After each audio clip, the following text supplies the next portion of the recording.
Tim O'Kelly here, and are you watching the Olympics right now? I want to share something that I find absolutely fascinating that you can actually see in the Olympics, and yes, it does show up in the Olympics, but it also pertains to our life too. Do you want to be Olympian, right? Or maybe that's what we want to do. How can we take some of that really good stuff into our life? That's what I want to talk to you about, and it's going to be pretty fascinating, I think. So before I get into that, though, if you don't know me, you don't know what I'm about, instead of me taking time here to do that, if you just go up and watch the profile video, you'll get a feel, you'll get a sense of what I'm about, or you'll probably get enough sense right here of what I'm about. But so here's the topic that I want to talk about that I found fascinating, was record breaking. The swimmer, I wasn't going to talk about her. She just popped into my mind. I don't know if you saw this or not. The female swimmer, and then how she's swimming, and they show the world record, where that world record is. Her whole body is past that line. I mean, she shattered it. And isn't that, I find exciting whenever someone breaks a world record, Usain Bolt. Just the other day, they were thinking, is this going to be the race where he's finally going to get caught? Someone's going to beat him, right? And you probably saw it. If you haven't, you got to check it out. Where this big race for him, he is running. He's not winning at all. And he kicks into that sixth gear, they say, and he runs faster than anybody to the point where he has time to turn. And people are saying he took a selfie of himself, right? That he turned and he got this really cheesy smile on his face. It wasn't degrading to the other racers.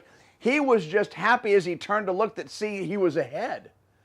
But, those are kind of cool. But my point to this is, how do these athletes keep breaking records?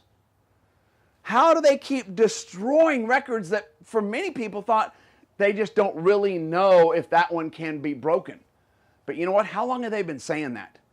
That it cannot be broken. They've been saying that for almost ever, especially in track and field and swimming and different things. So if we go back to probably one of the paradigms that you've heard, which is a great one, right, is there was a belief, right? There was an opinion, there was a perspective, there was a viewpoint in the 50s that they have figured out that the human body cannot run. Now this one, for example, was a 1 minute mile. That there was a belief, there's a paradigm, that the human body could not run a mile, right, under 4 minutes, because no one had ever done it. So that was what they came up with. That's just what it is. A perspective, a point of view, an idea.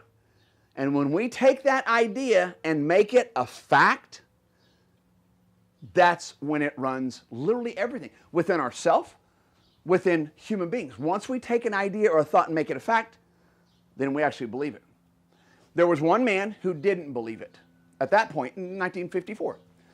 At that point, there was one man who didn't believe that, where even medical believed it, science believed it, athletes, track and field, they believed it because no one had ever been able to do it.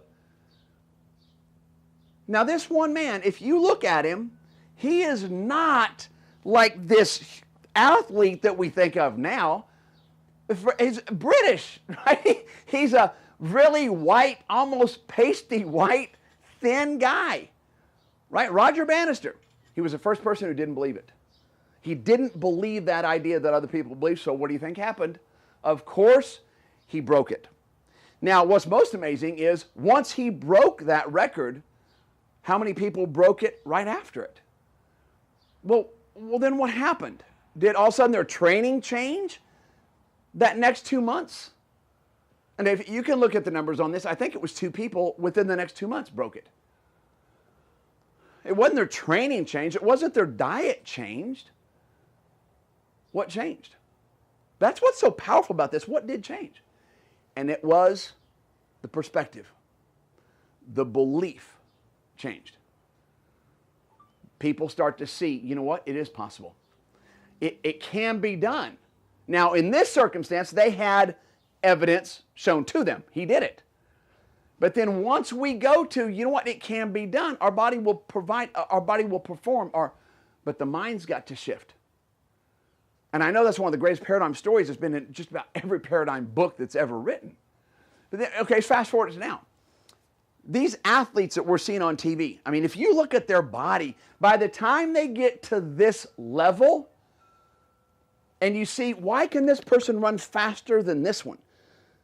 And you really look, is it their body? Is it their training process? You're going to find out the answer to that most likely is no.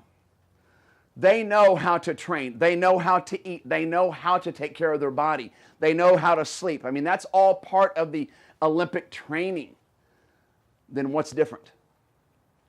What's different with Usain Bolt? Is the way that they think. That's what's different.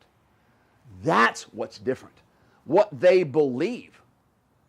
So you take this last record. I'm not sure the numbers on that, and that's not my point here. But he's saying these records that he keeps breaking. I mean, you think about it. How far is that going to go on before it gets to a place where, okay, now nobody can run that fast? You know what? There's beliefs out there that say it never will. And I know that it's really difficult for me to wrap my head around that the only limitation that we have is our thinking. That's it. So are they going to keep getting faster and faster if their mentality changes? If their thinking keeps up and they believe they can, that's the first ingredient. That's the first step. That's the first stage is what do you think? What do you believe? Now, that's all really cool to see. And if you look at the Olympics from that perspective, you'll see the ones that are out there, the ones that are breaking it. Look at it from that perspective. It's not the body, it's not the training, it's where their mind is at that moment. And listen to them talk.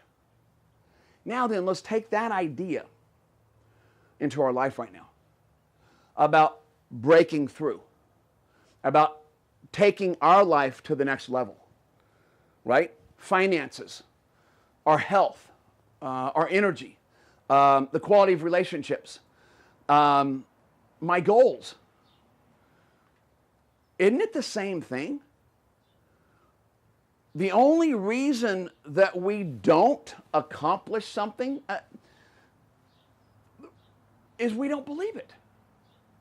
And if we don't believe it before we even go, or we have that perspective of, oh no, it cannot be done, or my perspective is I cannot do that, you know what's going to happen. You will not. Even though you've got everything that it takes, you don't have the mentality shift that needs to happen for that shift in our life. So it's the exact same process that if you do want to have more in your life, you do want to have more money, you do want to have a better life, then I got this question for you, really. If you do want things to be better, you do want things to be different, here's the question. When is the last time you really challenged your perspective? When's the last time you really questioned what you think? You know, you've heard this before, people don't change. I've heard that many years doing personal development. And I think now, just my belief is, I think the reason people don't change is I think they keep the same perspective. They keep the same beliefs that they've had for a long time. And so if you do want to level up, you do want to really have something different, the sad thing is that I see over and over is people going out there and attempting to do things different. Attempting to go work out if you want better health. We're doing a lot. But then have you ever seen people that do a lot, but they're not actually producing the result? They come back to not going to the gym. They come back to eating the way they've always eaten. And it can be a struggle for a lot of people. So what this message is take a look at what you're doing right now. And take a look at what you think. Take a look at what you believe. Take a look at your perspective. And challenge it. It's something that most people will not do. If you challenge it and you really question, why do I believe this? Where did I get this belief? And you challenge it, most likely what you'll do is you'll shift it.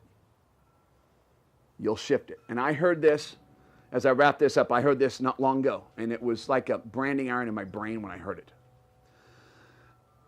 If you take a look at the people who've had the deepest impact in your life, go back, way back, teachers, a coach, right? A mentor.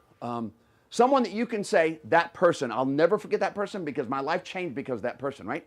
You take all those people, bring them into the room, and then we take a look at what they did. Guess what you'll find? They all did the same thing. Because there's really only one thing that anybody can do to have a profound effect on another human being. And it's not love. It's not care. It can be part of it. They cause you to shift the way you think. They cause you to shift a perspective, whether about yourself or about what's possible. Maybe you didn't really believe in yourself, but somebody else did. And you started to believe, man, if they believe it, what about me? And that's the only thing that we can do with each other. So that's what I have. That message here is be an Olympian in your life. Really. I know it sounds so corny, but why not? Be an Olympian. Are you looking at breaking records for yourself? Breaking your wealth record? Breaking your health record? Let's be Olympians. And the way to do that is really take a look at your perspective, the way you see things. What do you believe? All right? So I want to take just a moment to really appreciate you taking the time to watch this. I really do acknowledge that. So until next time, Tim O'Kelly here reminding you, challenge your perspective.